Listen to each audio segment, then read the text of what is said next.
আলিফ। আলিফটা শুরু থেকে শেষ পর্যন্ত কি হবে,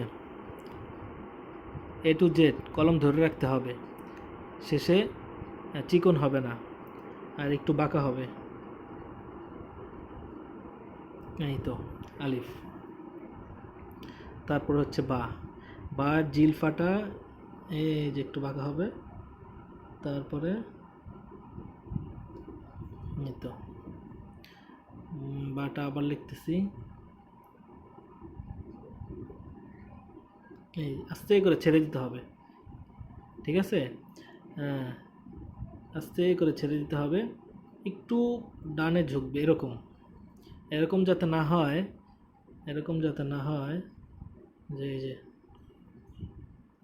এমন যাতে না হয়, ঠিক আছে? এটা না হয় নাই।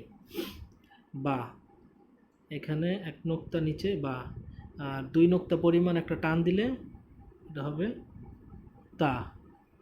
আবার 3 নোক্তা হচ্ছে গিয়ে এই যে এরকম, এই যে থা গেল। এবার হচ্ছে ফা। ফাটা দেখেন, এই যে কুণ্ডলীর পরে এখানে, এই তো বায়ের মতো ছেড়ে দিতে হবে। আবার দেখাচ্ছি,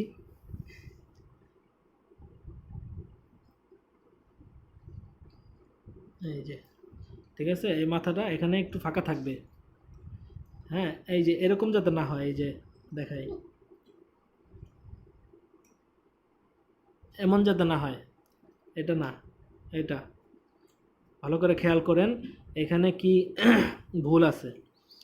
ভুল না, এটা আর কি খত্তের উকার ফা না, এখানে মিশে গেছে, এখানে ফাঁকা নাই, এখানে ফাঁকা আছে। এটা দেখতে হবে, এটা ভালো করে খেয়াল রাখতে হবে। এরপরে হচ্ছে আমাদের লাম।